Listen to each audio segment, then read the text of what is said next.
राधे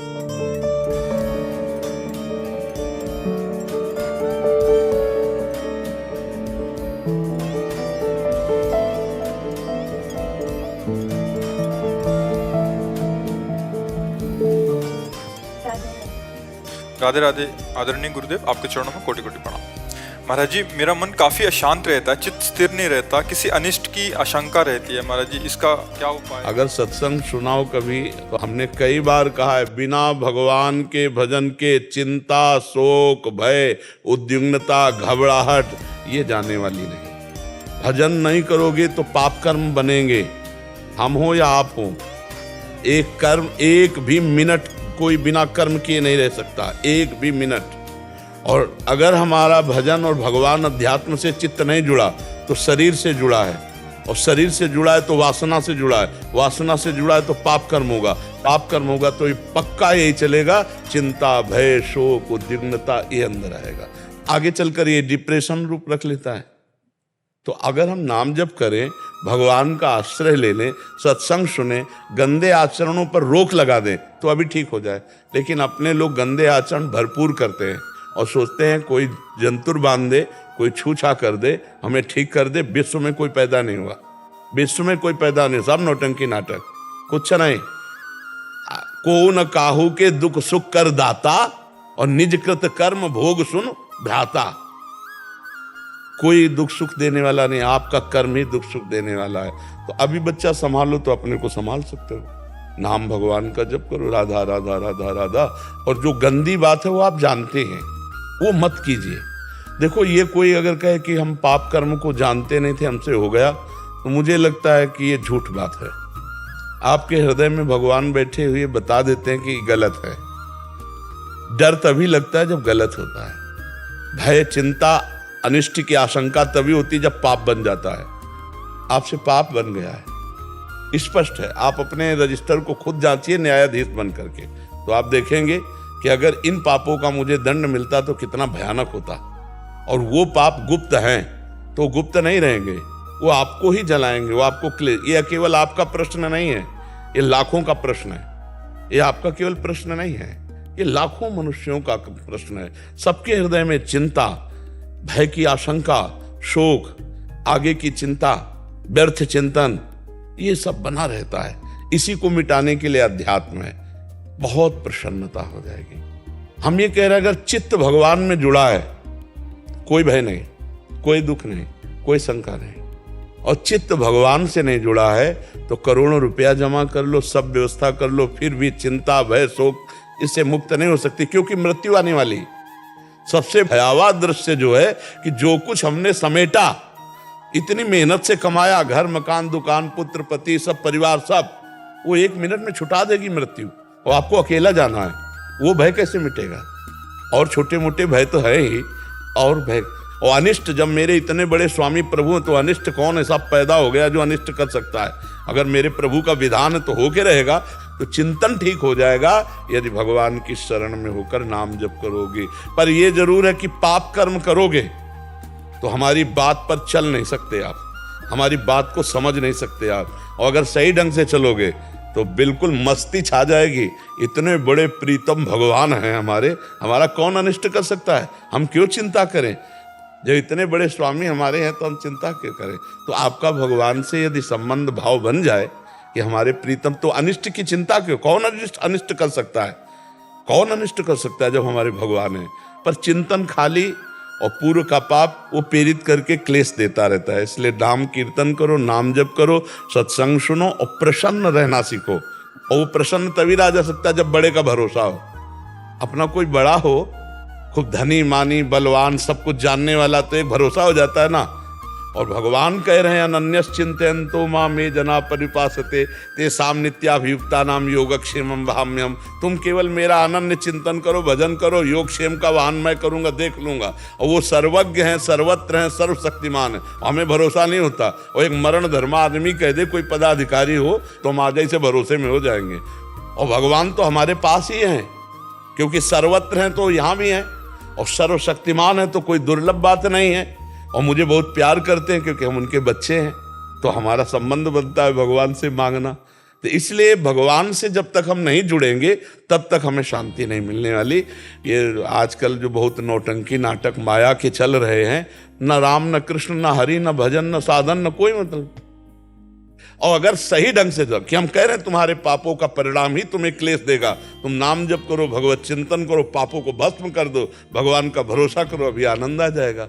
इन बातों पर विश्वास कम होता है बहुत पवित्र हृदय को होता है। कुछ जैसे श्री जी से मांगते हैं, तुरंत दिल करता है कि रिक्वेस्ट कैंसिल कर दो। पहले बाहर से मन बना के आते हैं कि श्री जी से कुछ जो मांगते हैं, फिर कहते हैं श्री जी रिक्वेस्ट कैंसिल। बिल्कुल यही प्रेम है। जो मांग है वो देह भाव से है, और जो कैंसिल करने की बात है ये प्रेम का है।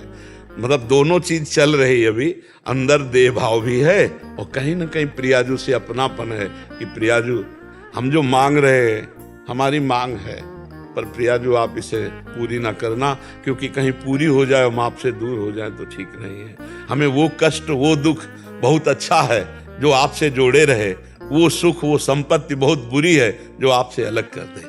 ये बहुत अच्छी बात है, बहुत अच्छा हृदय है, और ऐसा ही भाव धीरे धीरे बढ़ाना चाहिए। और फिर कोई भी मांग नहीं रखनी चाहिए।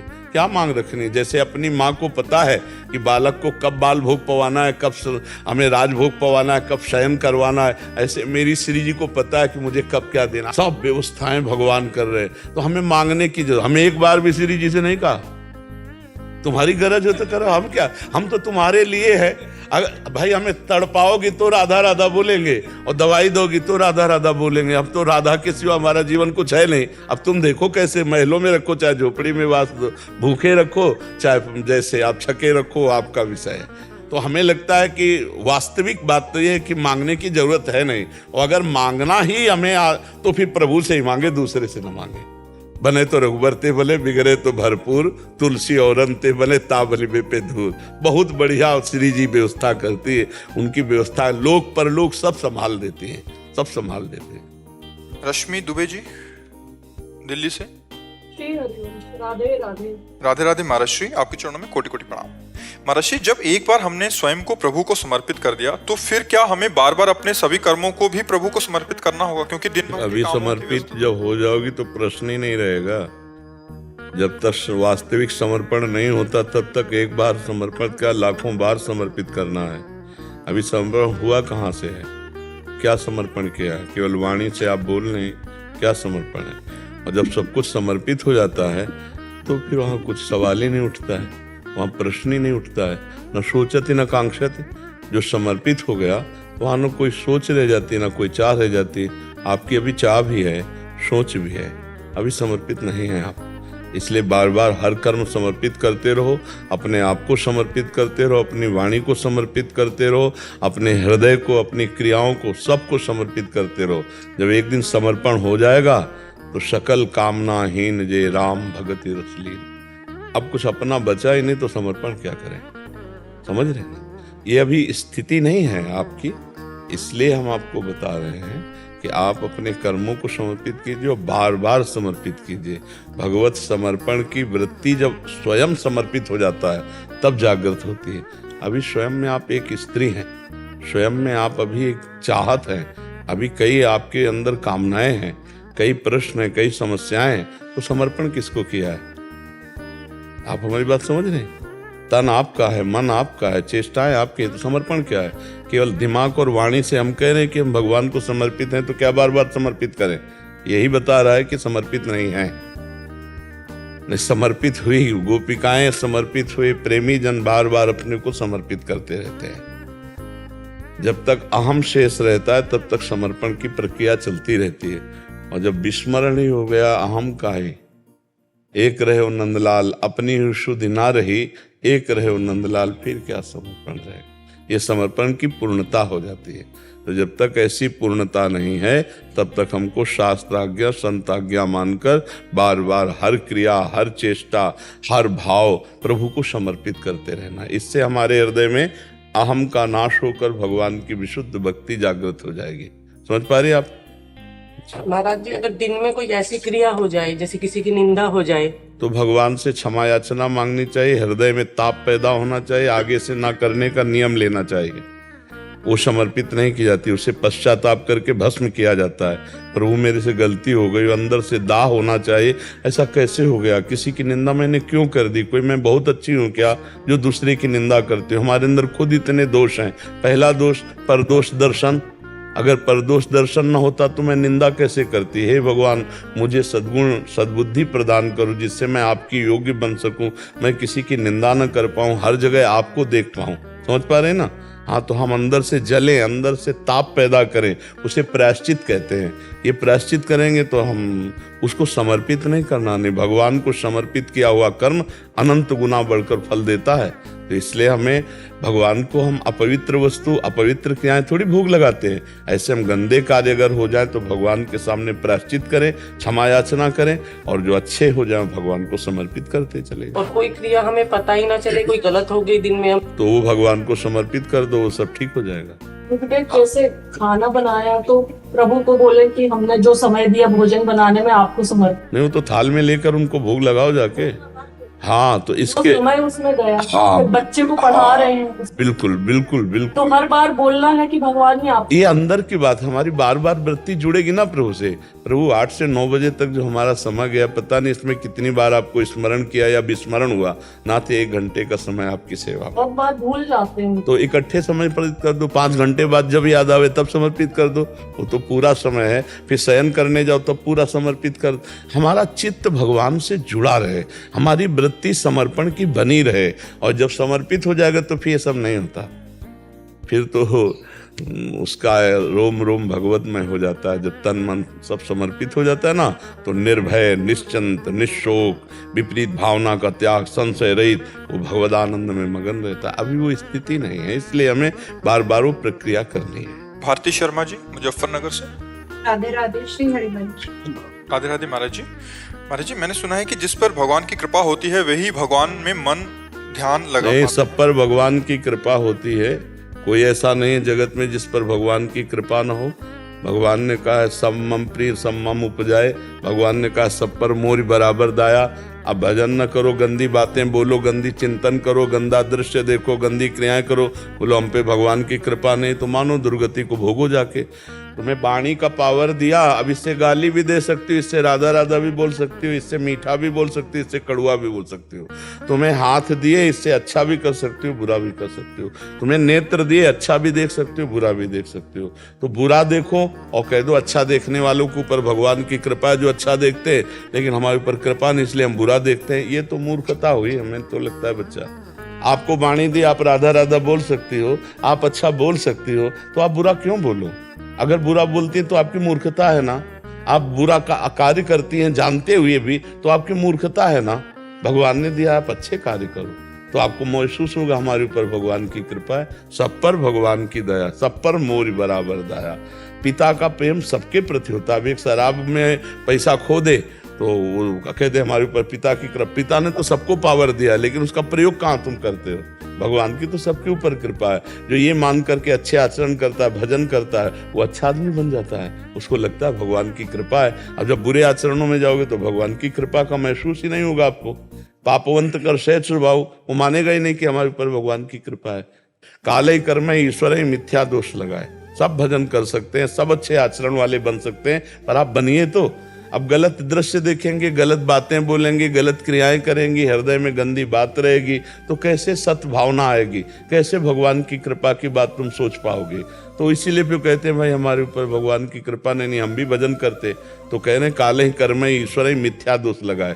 काल को, कर्म को, ईश्वर को मिथ्या दोष लगाकर लोग अपने को नरकगामी बना लेते हैं। भगवान नहीं चाहते कि आप नरक जाओ, भगवान नहीं चाहते आप गलत करो। आप खुद अपनी चाहत में फंसकर गलत कर देते हैं। समझ में आ रही है हमारी बात? हाँ, तो भगवान तो बड़े कृपालु हैं। जैसे माता पिता का हर पुत्र पर प्यार होता है, अब पुत्र ही आचरण गलत करे तो फिर बात अलग है। उनके प्यार में कोई कमी नहीं। देखो क्या भगवान के प्यार में कमी। हमें कितना सुंदर बनाया है, कितना सुंदर संसार दिया है। हम यहाँ अच्छे अच्छे कार्य करके आनंदित हो सकते हैं, और बुरे बुरे कार्य करके जेल जा सकते हैं, नरक जा सकते हैं, दुर्गति को प्राप्त हो सकते हैं। अब इसमें भगवान की क्या? बाजार है, क्या खरीदना चाहते हो आप खरीदो। बुरी चीजें खरीदना चाहते हो कि अच्छी चीजें खरीदना चाहते हो? अब बाजार तो मालिक की है, वो तो पूरी होगी, हर चीज वहां होगी, लेकिन आप खरीदना क्या चाहते हैं? तो ये बात। गौरव जी। राधे राधे गुरु जी। महाराज जी आपके चरणों में कोटि कोटि प्रणाम। महाराज जी यदि हमें भगवान है वह भगवान से हम, तो फिर हमें अपने ही कार्यों पर संदेह क्यों होता है? वो हम इस संदेह को दूर क्योंकि कैसे तुम ऐसा अनुभव नहीं कर पा रहे ना। दूध में घी है पर एक प्रक्रिया है, उस प्रक्रिया से निकालोगे क्यों? भला पूड़ी पका के दिखाओ सीधे दूध में, नहीं पकेगी। और उसी में घी है, 5 लीटर दूध है, उसको पहले दही उबालो, दही जमाओ, मंथन करो, मक्खन निकले, फिर उसको उबालो, तो आप फिर देखो घी निकल आएगा। उसी में घी है। आप में परमात्मा है लेकिन साधना नहीं है ना, इसीलिए संशय। जिसको ज्ञान ना हो उसे कहा जाए ये दूध है इसमें घी है, तो कैसे मानेगा कि यार इसमें घी कहाँ है? नहीं है घी, लेकिन प्रक्रिया के द्वारा उसी से घी निकल आएगा। नहीं निकल आएगा। अब जैसे ये मेहंदी है, आप मेहंदी को एक एक रेसा रेसा चीर डालो, कहीं लालिमा मिले तो बताना।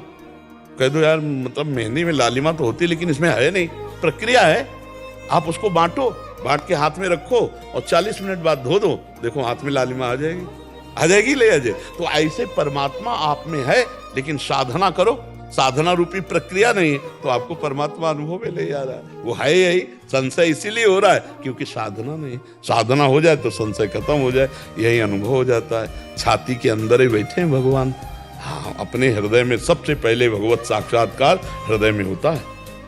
पहले हृदय में होता है फिर बाहर होता है, ध्यान रखला। पहले हृदयस्थ भगवान फिर बाहर भगवान आते हैं। तो ये बात समझ रहे हैं? हमारी साधना बने तब बात समझ में आए। हम भगवान का नाम जप करें, भगवान की लीला कथा गाएं, संयम से रहें, गंदे पापाचरण ना करें, धीरे धीरे हृदय पवित्र होगा, संशय नहीं रह जाएगा, समझ में आ जाएगा कि भगवान है। और अभी तो बहुत दूरी है क्योंकि हम शरीर अभिमान में हैं, भोगों में हैं, संसार प्रिय लग रहा है, भोग अच्छे लग रहे, तो भगवान कैसे समझ में आएंगे? वो तो अंदर विराजमान है। देखो प्रधानमंत्री हैं, आप मिलना चाहो मिल सकते हो, लेकिन ऐसे नहीं मिल सकते कि हमारी तुम्हारी तक मिल सकते। वहाँ एक प्रक्रिया है, उस प्रक्रिया से पास हुई है और ये अधिकार साबित हो जाए कि आप मिलने योग्य हैं तो भारतीय आप मिल सकते हैं। जब एक प्रधानमंत्री मनुष्य है, उनसे मिलने के लिए हमें योग्यता और प्रक्रिया की जरूरत है। नहीं, महीनों लग जाएंगे, अभी थोड़ी मिल जाओगे कि जाए मिला है। और अनंत ब्रह्मांडों का मालिक जो है, अब आपको सोचो, जो अनंत ब्रह्मांडों का मालिक है उससे आप अभी मिल सकते हैं, अभी। पर मिलने की परम व्याकुलता, चाह पैदा हो जाए, भाई यही हमारे भगवान को चाहिए। रुदु सुश्रम राजन कृष्ण दर्शन लालसा, हे श्री कृष्ण आपके बिना जिया नहीं जा। अभी यहीं प्रकट हो जाए, सबके बीच में आपको दर्शन देंगे, किसी को दिखाई नहीं देंगे। रुदु सुश्रम राजन कृष्ण दर्शन लालसा। तो हमारे अंदर भजन हो, साधन हो, भगवान की भक्ति हो, तब हमारे अंदर रोना आए भगवान के लिए, प्रबल रोना आ जाए तो अभी भगवान प्रकट हो जाए। भाई योग्यता तो आपको दिखानी पड़ेगी। वो दैवी शक्तियां, जब कोई भगवान से मिलने के लिए चलता है ना, तो उसकी परीक्षा होती है कि आप भगवान से मिलना चाहते हो कि नहीं। कैसे? लो रुपया, राजी हो जाओ। राजी हो गए तो लाखों उसी में राजी हो गए। भूल गए कि भगवान से मिलने के लिए चले थे। उसे कंचन कहते हैं। फिर सुंदर सुंदर भोग भोगो, सुविधा है, सब फ्री, भोगने में लग गए तो भूल गए। अब जो दैवी शक्ति तुम्हें ले जाना चाहती थी वो काट दिया, नहीं ये भगवान से मिलने लायक नहीं। फिर तीसरी मान सम्मान बढ़ाई, अरे आप तो भगवान हो, आप तो सरकार हो, आप तो जय हो, अगर इसमें राजी तो काट दिया कनेक्शन, नहीं नहीं ये मिलने वाला। जब उतने पे भी रोना शुरू है, हे प्रभु हे करुणा निधान, तो साकरी गली है भगवान से मिलने की, साकरी गली है, प्रेम गली अति साकरी तामे दो ना सवाय। वह वहां से क्रॉस करवा दिया, आगे भगवान मिल गए, समझ गए।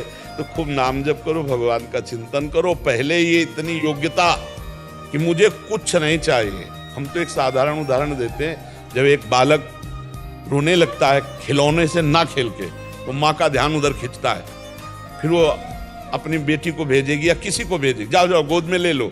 अगर वो उतने पे भी रोना बंद ना किया तो कहेंगे नहीं मानेगी, मुझे ही लेना पड़ेगा, तब वो जाके गोद उठाती है। खिलौना या किसी के भेजने पर उसका रोना बंद नहीं होना चाहिए।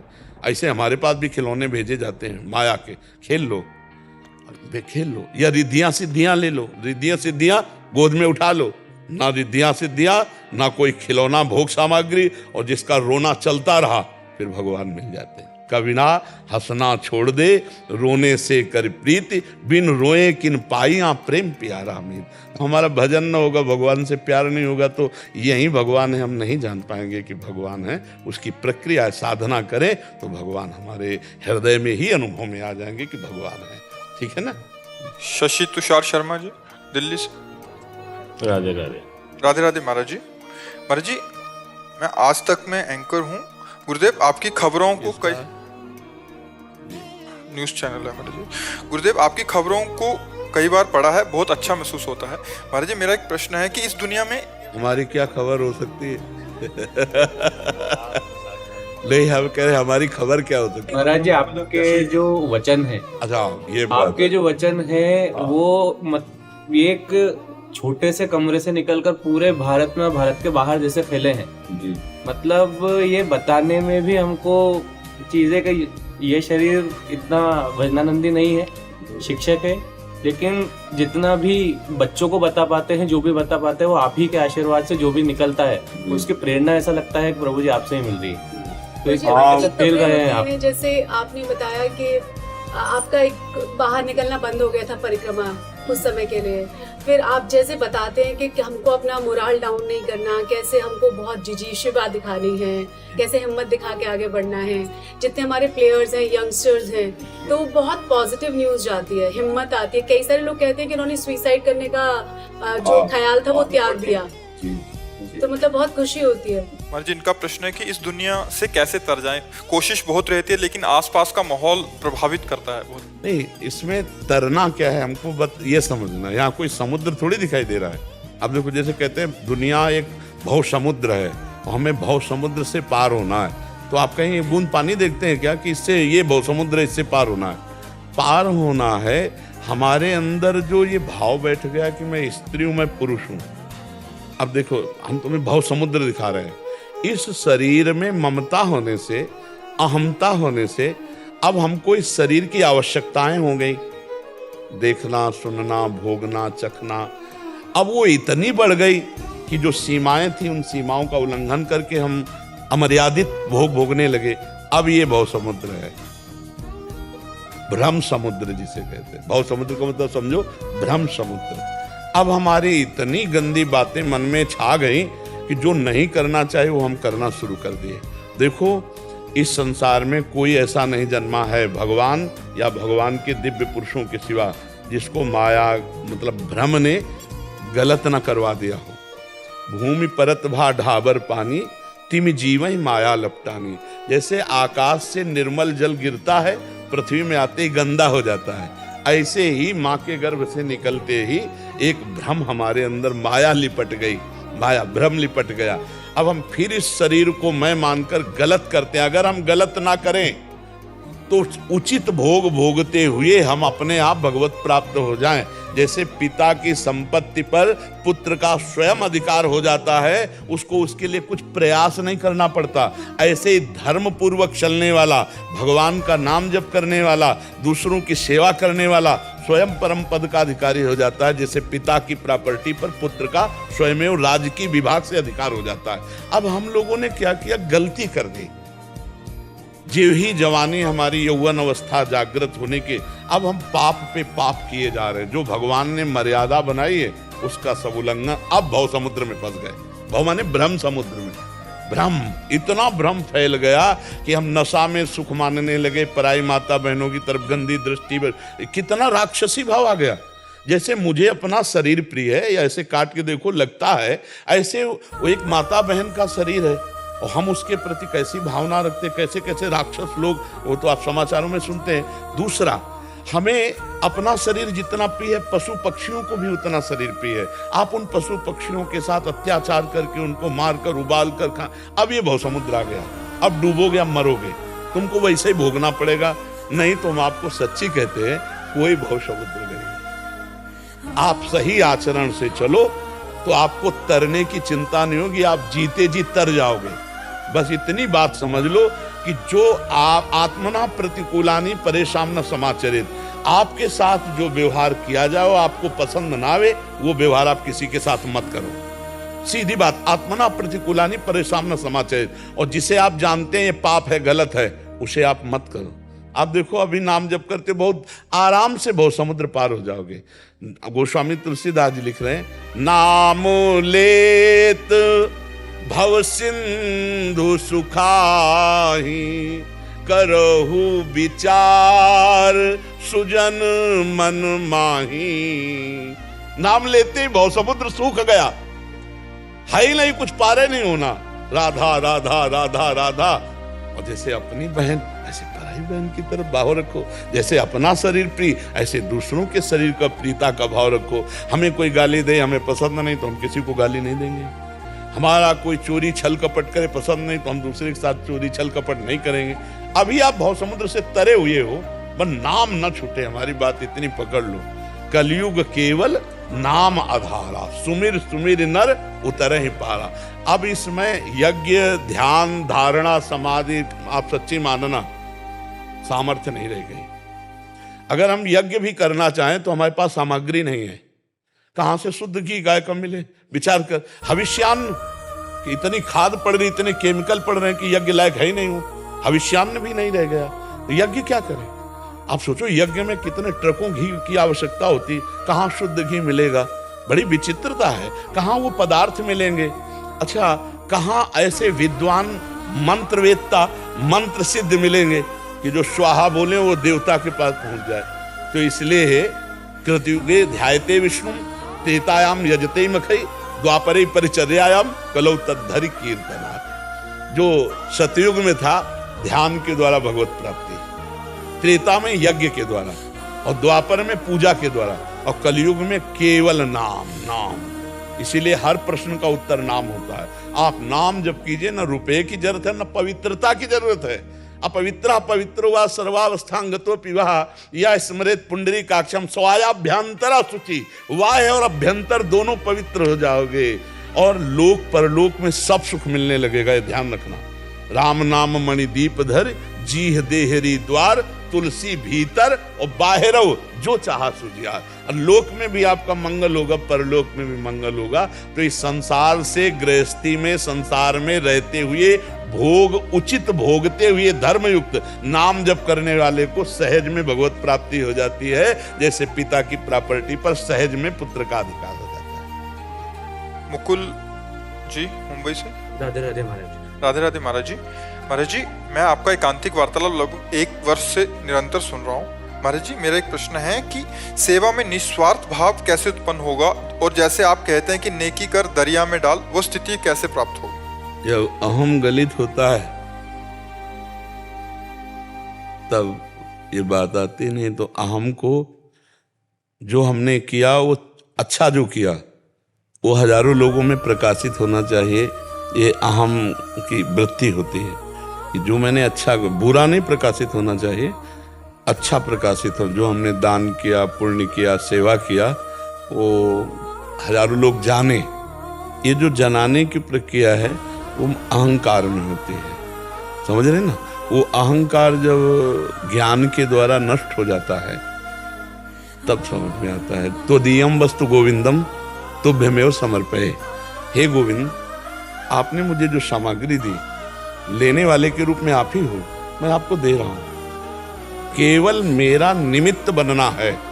दे तो आप और रहे हो। रहीमदास जी एक बार कुछ भेंट बांट रहे थे तो ऐसे बांट रहे थे ऐसे, तो लोगों ने कहा नेत्र क्यों नीचे किए हो? तो रहीमदास जी ने कहा देनहार कोई और है, देत रहत दिन रैन, लोग भरम मोह पे करे, तासो नीचे नैन। देने वाला तो कोई और जो रात दिन सबको देता रहता है। लोग कह रहे हैं रहीमदास जी बांट रहे हैं इसलिए मेरे नेत्र नीचे हैं, कि ये जान नहीं पा रहे कि देने वाला कोई है। अहम रहित वृत्ति अपना सम्मान प्रकाश नहीं चाहती।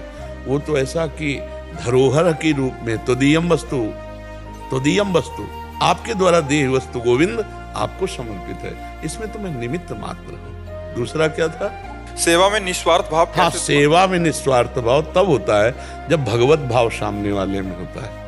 जैसे हम अपने बच्चे को पवाएं, अपने बेटे को बढ़िया नहला धुला कर खवा पिया करके, तो उससे आपसे पूछा जाए कि आपका क्या फल इसका चाहोगे, तो आप कहोगे पागल हो क्या, फल चाहा जाता है दूसरों को खवा के, ये तो मेरा बेटा है, बेटे को पवाने में क्या फल पुण्य, समझ हमारी।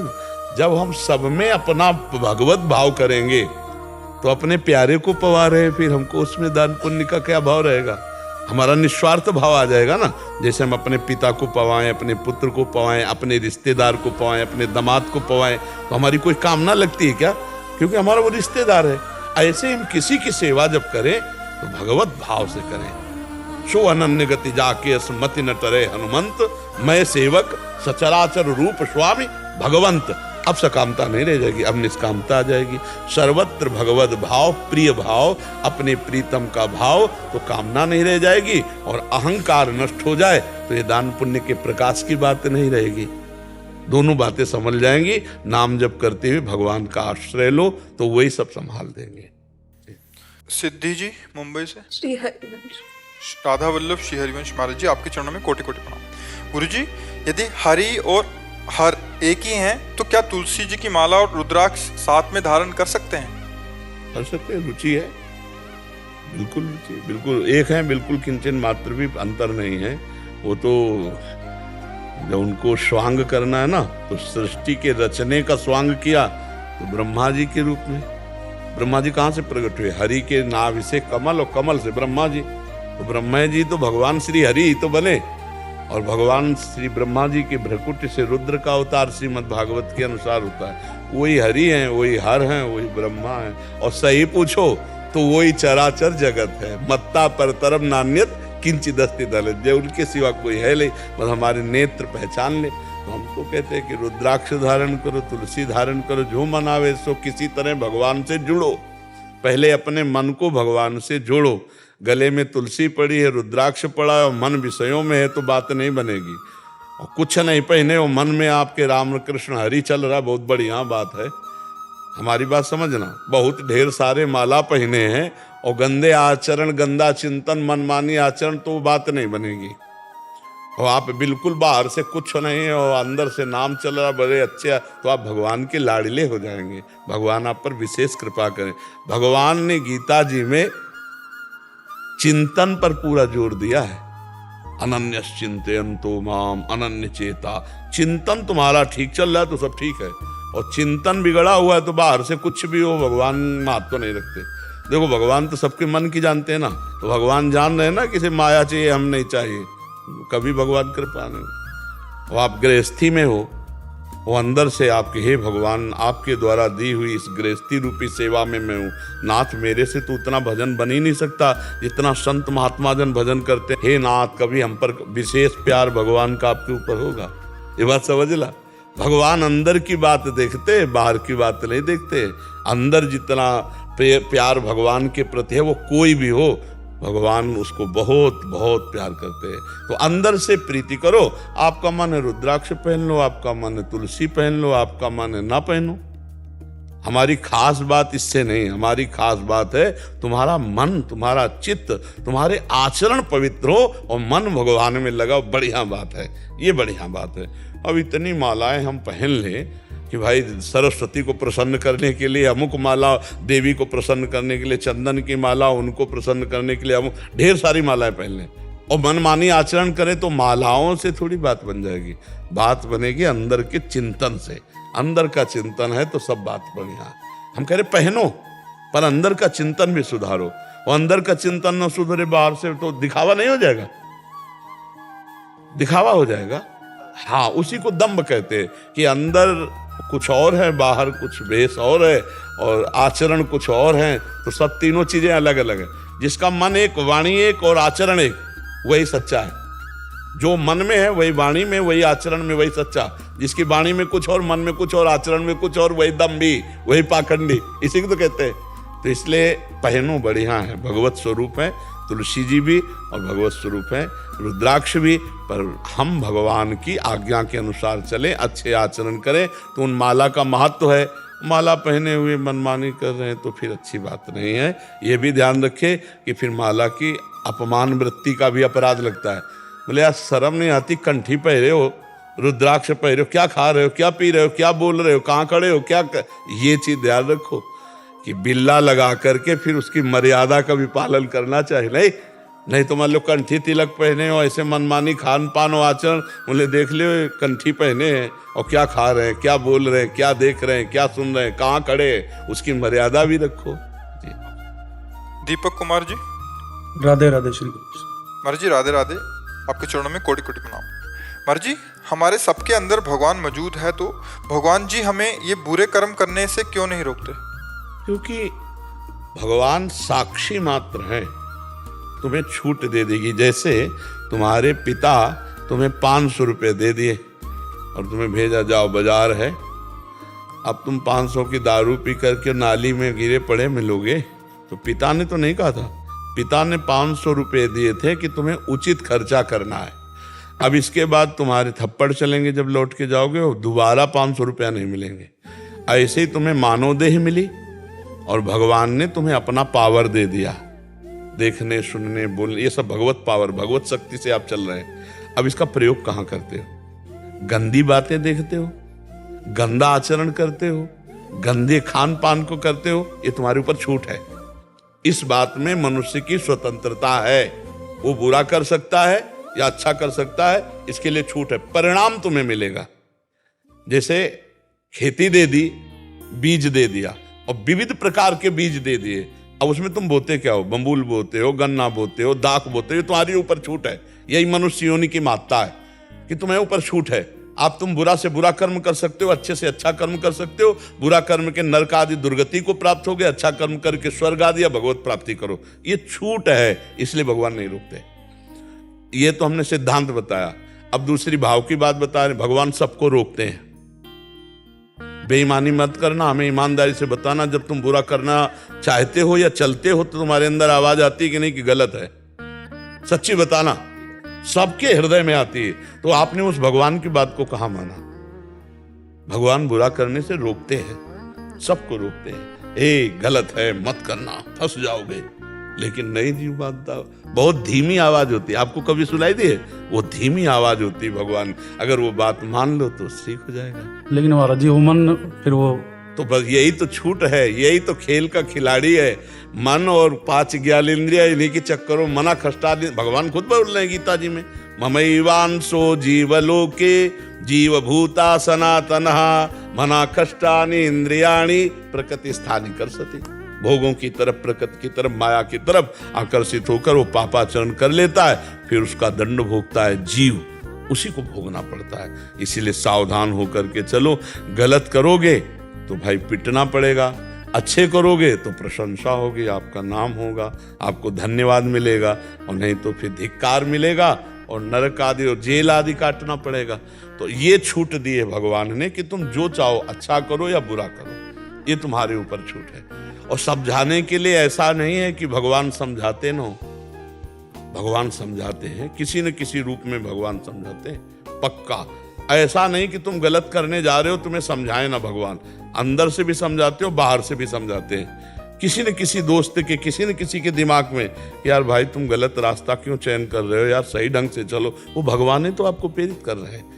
भगवान सबको सावधान कर देते हैं। अंदर से आता है ये फंस जाओगे, बहुत गलत है, बहुत बुरा होगा। और जब फंस गए तो बोले यार हमारे अंदर आया था कि फंस जाओगे, पर हम फंस गए, बुरा फंस गए। भगवान तो बिल्कुल ऐसे समझो साक्षी पिता की तरह है। तुम्हें ये जीवन दे दिया, कर्म भूमि दे दी, अब जो चाहो करो, परिणाम तुम्हें भोगना पड़ेगा। अच्छे कर्म करोगे तो अच्छा भोगना पड़ेगा, बुरे कर्म करोगे तो बुरा भोगना पड़ेगा। और बुरे कर्म कर डालो, अगर हो भी गया और भगवान की शरण में हो गए तो वो बचा लेंगे। हम तो हम सर्व पापेभ्यो मोक्षयिष्यामि मा शुचा। एक उपाय, जैसे वकालत भी पक्की हो गई और न्यायाधीश ने निर्णय भी पक्का कर दिया कि तुम्हें फांसी की सजा, तो भी एक पॉइंट अभी बकाया है, राष्ट्रपति से क्षमा याचना कर लो तो वो बचा सकते। तो अखिल ब्रह्मांडों के राष्ट्रपति भगवान श्री कृष्णचंद्र जो हैं, श्री हरि हैं, तो उनसे प्रार्थना करो, वो सारे पाप नष्ट करके आज भी मंगल कर देंगे। पर नाम जप करो और आगे पाप ना करो। जो पीछे हो गए उनका प्रायश्चित भगवान के नाम जप से, भगवान के भजन से हो जाएगा। समझ पा रहे आप? शौर्य जी अजमेर राजस्थान से। राधे राधे महाराज जी, आपके चरणों में कोटि कोटि प्रणाम। महाराज जी, हमारा भाग्य तो पैदा होने के साथ ही तय होता है, तो फिर कर्म का सिद्धांत हम पर कैसे लागू होगा? क्या कर्म हमारे भाग्य को परिवर्तित कर सकते हैं? मनुष्य योनि में यही किसका प्रश्न है? मनुष्य योनि में यही महानता, यही विशेषता है जो कहा गया दुर्लभो मानुषो देहो। इसकी दुर्लभता यही है कि जैसे पशु अपने भाग्य को नहीं बदल सकता, उसको भोगना ही पड़ेगा और वो नया कर्म नहीं कर सकता।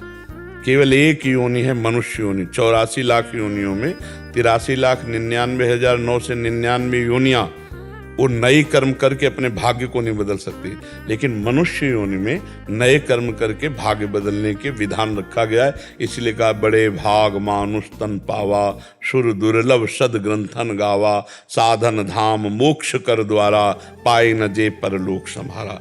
हम अपने अच्छे और बुरे दो मिश्रित प्रारब्ध कर्म से बना हुआ शरीर है, इसको हमें भोगना पड़ेगा।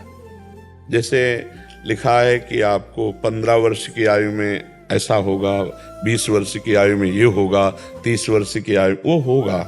आप अच्छा कर्म करें या बुरा कर्म करें, उससे कोई मतलब नहीं है, पहले से निश्चित हो चुका है। जैसे इसका 35 वर्ष की आयु में माता के गर्भ से ही किडनी का वंशानुगत रोग था और वो प्रकाशित हुआ। उसका भजन से कोई लेना देना नहीं, क्योंकि ये शरीर पहले से रच गया है, इसका प्रारब्ध रच गया है।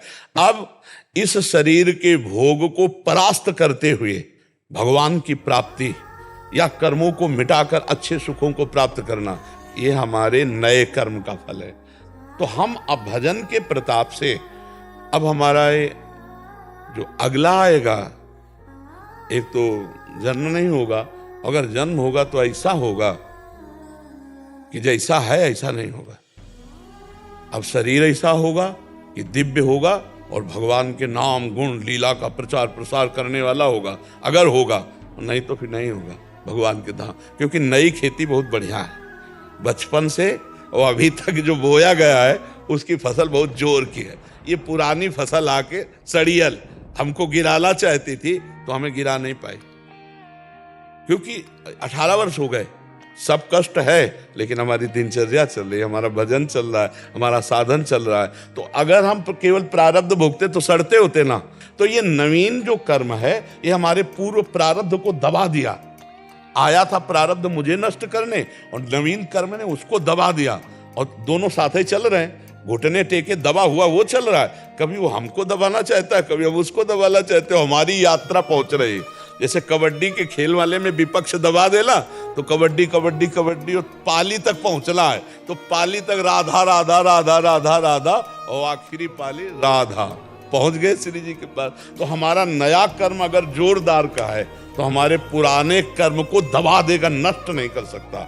पुराने कर्म को दबा करके और हमें आगे बढ़ा देगा, भगवत प्राप्ति के मार्ग में बढ़ा देगा, या सफलता के जिस मार्ग के आप पथिक हैं, सफलता मिलेगी तो भगवान के नाम से, भगवान के आश्रय से मिलेगी। और मनुष्य जन्म में हमें यही बहुत बड़ी उपलब्धि है कि हम जो चाहें बन सकते हैं। हम भूत बन सकते हैं, हम नाली के कीड़ा बन सकते हैं, हम भगवान का भजन करके देवता भगवत स्वरूप बन सकते हैं, जो चाहो बन सकते हो। छूट है, पर गलत आचरण करके तो अच्छा नहीं बना जा सकता। अच्छे आचरण, अच्छा खाना पीना, अच्छा आचरण, दूसरों को सुख प्रदान करना और भगवान का नाम जप करना, फिर इससे उन्नति हो सकती है। आप समझ पाए बच्चा?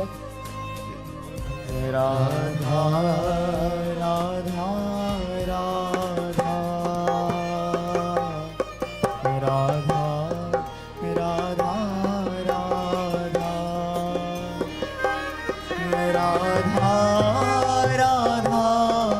राधा